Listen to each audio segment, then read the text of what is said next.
Hello everyone, আসসালামু আলাইকুম। Welcome back to Anamika's kitchen. আজকে আমি আপনাদেরকে তৈরি করে দেখাবো ডিম ছাড়া কীভাবে আপনারা বাসায় পুডিং তৈরি করতে পারবেন। শুনতে একটু অবাক লাগলেও এটা কিন্তু আমি ডিম ছাড়া তৈরি করেছি এই পুডিংটা, আর এত স্মুথ, এত সুন্দর ফিনিশিং এসেছে। ডিমের পুডিংও অনেক সময় এরকম পারফেক্ট হতে চায় না, বা অনেক আছে ডিম খেতে পছন্দ করে না বা ডিম খায় না, তাদের জন্য কিন্তু এই পুডিংটা আপনারা বানিয়ে দিতে পারেন। এটার টেক্সচারটা এতটাই মজার আর এতটাই ক্রিমি হয় যে কেউ যদি না জেনে খায় সে কিন্তু বুঝতে পারবে না যে এটা ডিম ছাড়া তৈরি করা হয়েছে। চলে যাচ্ছি মূল ভিডিওতে। পুডিংটি তৈরি করার জন্য আমাদের প্রথমেই লাগবে পাউরুটি। এখানে আমি কয়েক টুকরো হোয়াইট ব্রেড নিয়ে নিয়েছি। এর চারপাশের যে ব্রাউন অংশটা আছে সেটা আমি আগে কেটে নিয়েছি। এখন এগুলোকে ছোট ছোট টুকরো করে ব্লেন্ডারে ব্লেন্ড করে নিব, যেরকম করে ব্রেড ক্রাম্বস তৈরি করা হয় ঠিক সেরকমভাবেই।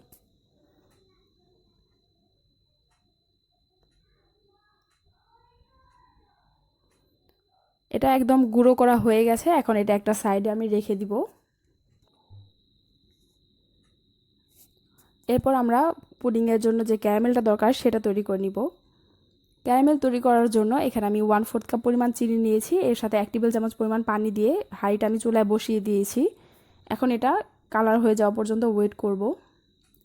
ক্যারামেলের কালারটা পারফেক্ট আসার জন্য এটা যখন হালকা ব্রাউন কালার হয়ে যাবে তখন এটা চুলা থেকে নামিয়ে নিতে হবে। যদি একদম পুরোপুরি ব্রাউন কালার করে এটা নামানো হয় তাহলে কিন্তু এটা পুড়ে যায়, অনেক সময় তেতো লাগে ক্যারামেলটা। সেক্ষেত্রে যখন এটা হালকা কালার আসবে তখন এটা চুলা থেকে নামিয়ে নিয়ে বাটিতে ঢেলে দিতে হবে, কারণ ক্যারামেলটা কিন্তু অনেকক্ষণ পর্যন্ত গরম থাকে এবং সেই গরম থাকার ফলে কিন্তু এটা বাটিতে ঢালার কিছুক্ষণ পরও কিন্তু এর কালারটা চেঞ্জ হয়। এবার বাটিটা একটা সাইডে রেখে দিয়ে এখানে আমি নিয়ে নিয়েছি 1/2 লিটার পরিমাণ দুধ। সাথে দিব 1 টেবিল চামচ পরিমাণ কর্নফ্লাওয়ার এবং 2 টেবিল চামচ পরিমাণ গুঁড়ো দুধ। দুধটা এখানে আমি আগে জাল করে নিইনি, আপনারা চাইলে জাল করে কমিয়েও নিতে পারেন। এরপর এখানে দিব 1 চিমটি পরিমাণ জর্দার রং। এটা আপনারা না চাইলে নাও দিতে পারেন, আবার অনেকে চাইলে কিন্তু কর্নফ্লাওয়ারের পরিবর্তে আপনারা কাস্টার্ড পাউডারটাও ইউজ করতে পারেন। এরপর এখানে আমি দিব 1/2 কাপ পরিমাণ চিনি। চিনিটা আপনাদের স্বাদ মতো কম বেশি ইউজ করতে পারবেন, চাইলে পর্যায়ে আপনারা কিন্তু কনডেন্স মিল্ক ইউজ করতে পারেন। এরপর সব কিছু ঠান্ডা থাকা অবস্থাতেই খুব ভালো করে মিক্স করে নিব যাতে কর্নফ্লাওয়ারটা পুরোপুরি দুধের সাথে মিশে যায়। এরপর এটা আমি চুলায় বসিয়ে দিব। এখানে আমি দিয়ে দিচ্ছি কয়েকটা এলাচ এবং দারচিনি। এই দুটো দেওয়ার ফলে কিন্তু পুডিংয়ে খুব সুন্দর একটা স্মেল আসে। চাইলে আপনারা এই পর্যায়ে ভ্যানিলা এসেন্স ইউজ করতে পারেন, অথবা কোনো কিছু ইউজ না করলে হবে। যেহেতু এখানে আমরা ডিম ইউজ করছি না তাই এক্সট্রা ফ্লেভার ইউজ না করলেও হবে। এরপর এটা চুলার আঁচটা মিডিয়াম টু লোতে রেখে খুব ভালো করে জাল করে নিব একটু ঘন হয়ে যাওয়া পর্যন্ত। এই পর্যন্ত এটা অনবরত নাড়তে হবে, নয়তো কর্নফ্লাওয়ারটা কিন্তু দলা পেকে যাবে আর নিচ থেকে পুড়ে যাবে। এভাবে একটা হ্যান্ড উইস্ক দিয়ে এটা সবসময় নাড়তে হবে। প্রায় 7 থেকে 8 মিনিট পর এটা দেখবেন একটু ঘন হয়ে এসেছে। সে পর্যন্ত এটা চুলার আঁচটা কমিয়ে বাড়িয়ে খুব ভালো করে জাল করে নিতে হবে। এটা জাল করা হয়ে গেছে। এখন আমরা যে প্রথমে পাউরুটিটা তৈরি করে রেখেছিলাম সেটা এখানে ইউজ করব।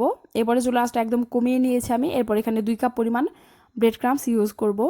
ব্রেড ক্রাম্বস দেওয়ার সময় এটা কিন্তু নাড়তে হবে, নয়তো পাউরুটিটা কিন্তু দলা পেকে যাবে। আর ব্রেড ক্রাম্বস দেওয়ার পর এটা ঘন হতে শুরু করবে, তারপর এটা 2 থেকে 3 মিনিট রান্না করে নিব একটু ঘন হয়ে যাওয়া পর্যন্ত। খুব বেশি ঘন করা যাবে না যাতে দলা পেকে যায়, সেরকম করা যাবে না। হালকা একটু পাতলা থাকতে এটা নামিয়ে নিব। এই কনসিস্টেন্সিটা ঠিক এরকম থাকবে। এই পর্যায়ে আমি আরও 2 থেকে 3 মিনিট খুব লো আছে এটা মিক্স করে জাল করে নিয়েছি। এটা হয়ে গেছে। এখন এটা আমি চুলা থেকে নামিয়ে নিব।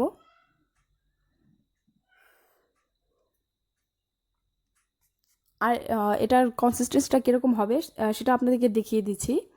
চুলা থেকে নামানোর পর সাথে সাথে কিন্তু গরম অবস্থাতে এটা ঢেলে ফেলতে হবে, ঠান্ডা করে নেওয়া যাবে না, তাহলে পুডিংয়ের ভেতরটা কিন্তু একদম স্মুথ হবে না। এটা ঠিক এরকম হবে। এখন আমরা প্রথমে যে ক্যারামেলটা তৈরি করে রেখেছিলাম সেখানে এটা দিয়ে দিব। পাউরুটির এইটা গরম থাকা অবস্থাতেই ঢালতে হবে, ঠান্ডা হয়ে গেলে কিন্তু ভেতরে জমাট বেঁধে যাবে। এরপর এটা ঢেলে উপরটা যতটা সম্ভব স্মুথ করে এটা বেক করব চুলায় আমরা। এর জন্য নর্মাল পুডিং যেভাবে বেক করতে হয় ঠিক সেভাবে আমি একটা হাঁড়িতে পানি গরম করে নিয়েছি। এরপর এটা ঢাকনা দিয়ে ঢেকে সেই পানিতে বসিয়ে এটা প্রায় আধা ঘন্টার মতো গরম করে বেক করে নিব। পানিটা এমনভাবে দিতে হবে যাতে পুডিংয়ের বাটিটা পানিতে অর্ধেক ডুবে থাকে। এরপর এটা চুলার আঁচটা মিডিয়ামে রেখে এর ঢাকনা দিয়ে ঢেকে আমি প্রায় আধা ঘন্টা 30 থেকে 35 মিনিটের মতো এটা বেক করে নিব।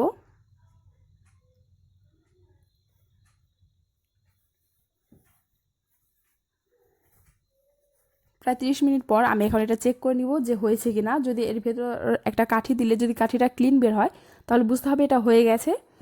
সে পর্যায়ে এটা চুলা থেকে নামিয়ে নিব।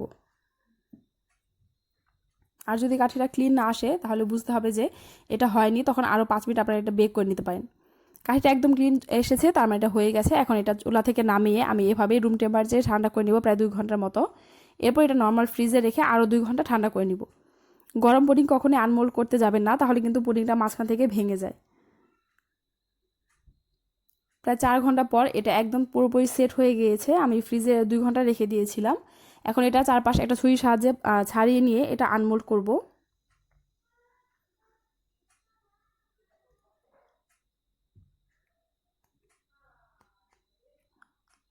পুডিংটা এতটাই পারফেক্ট হয়েছে যে আপনারা যদি এটা বাসায় তৈরি করেন তাহলে কিন্তু অবাক হয়ে যাবেন যে ডিম ছাড়াও এত সুন্দর পুডিং তৈরি করা যায়।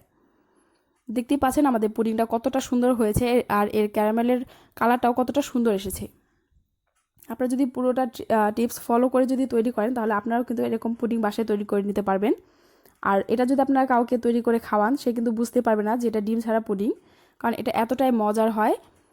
আর ডিম দেওয়ানোর সময় তৈরি করলে সাইড দিয়ে কিন্তু ডিমের যে বাবলসগুলো থাকে সেগুলোর জন্য কিন্তু একটু সাইড দিয়ে এয়ার বাবলস থাকে, সেগুলোর জন্য একটু খারাপ দেখা যায়। কিন্তু এই পুডিংটার বেলায় কিন্তু সেটা নেই। এটা কতটা স্মুথ হয়েছে সেটা কিন্তু আপনারা দেখতেই পাচ্ছেন। আর এটা তৈরি করাটা কিন্তু খুব বেশি একটা ঝামেলারও না। যারা ডিম খেতে পছন্দ করেন না তাদের যদি এই পুডিংটা তৈরি করে দেন তারা কিন্তু অবশ্যই অনেক বেশি পছন্দ করবে। আর যারা ডিমের পুডিং পছন্দ করে তারাও কিন্তু এই পুডিংটা অনেক বেশি পছন্দ করবে। আশা করি আমার ভিডিওতে আপনাদের ভালো লেগেছে। যদি ভালো লেগে থাকে তাহলে ভিডিওতে অবশ্যই একটি লাইক দিবেন এবং আমার চ্যানেলটি সাবস্ক্রাইব করতে ভুলবেন না। আজকের মতো এই পর্যন্তই। আল্লাহ হাফেজ।